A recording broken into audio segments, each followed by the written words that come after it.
So it's been a bit since I last made a video, and that's my bad. I'm sure you're used to me just doing guitar covers or playthroughs or something like that. I thought maybe it's time to do some videos where I go through a bit more of my recording process, my mixing process, seeing as a lot of people in my comments tend to ask that. So as the title of this video suggests, I'll be going through the process of how I record guitars. So before you sit down to record even a single note, you need to make sure you have a guitar that is set up properly. Now in that, you want to make sure that you have a guitar that is best suited for your song or band, and even genre. For me, I play rather heavy music, so I have a 7-string guitar.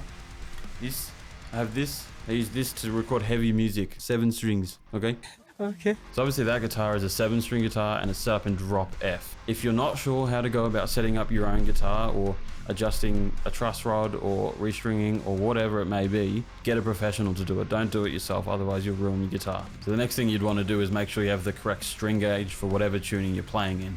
Again, a professional will tell you exactly what string gauge to use. The last thing you want to make sure you have when you're recording guitars is a good selection of picks. So not just one thickness, but multiple. For the most part, I use the green Cortex Dunlop picks. They're really great for digging in and playing those heavy parts. Likewise, you could probably use a thinner pick if you're playing a chorus or a lead part. It's just up to you, it's your own personal preference. So once you've got your instrument set up, the next thing to do is finally record guitars. There are a few things you're going to want to get in order to record the signal of your guitar. So the first would be a DI box. A DI box is just going to convert an unbalanced high impedance signal into a balanced signal to go into your interface. Now for absolute beginners who don't know what an interface is, basically all it's doing is converting the signal from your guitar, which is an analog signal, to a digital signal that can be read by your computer, and that's it. Each interface obviously has different A to D converters, which is analog to digital. The more expensive the interface is, obviously the better the converters are going to be.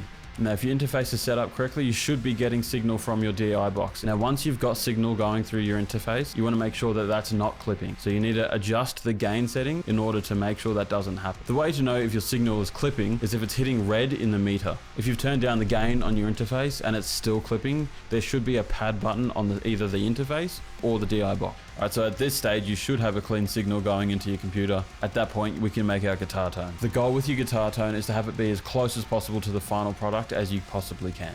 There are plenty of plugins out there that can help you get a good tone, either recording tone or final tone if you like it that much. So I tend to use a bunch of different plugins to create my own tone, but you can just use one if you want. So here's an example of a heavy tone that I've created myself.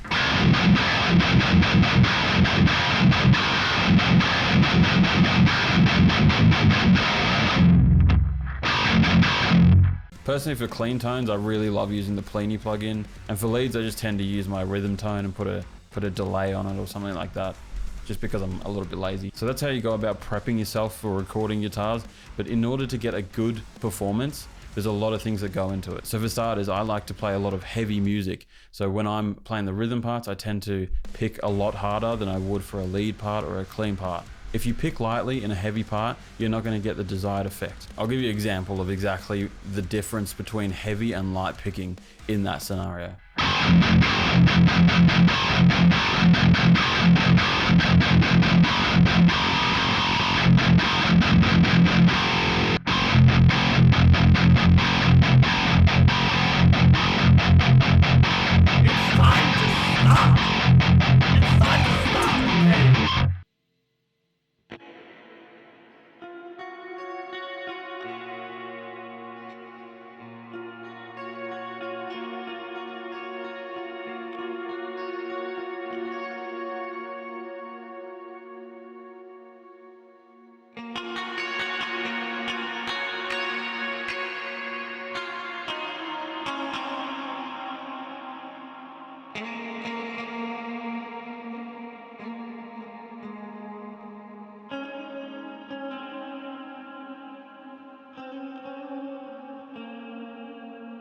Now I feel like this goes without saying, but you should be recording to a metronome at all times.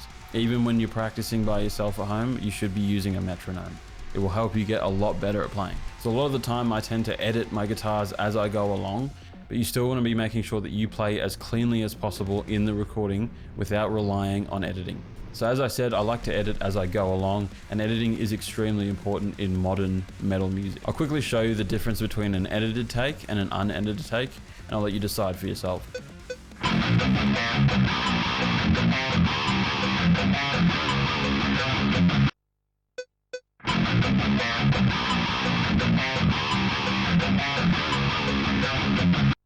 In my next video, I will go over how to edit guitars and the different ways of editing guitars. All right, so now at this point, you should be able to record guitars fairly confidently.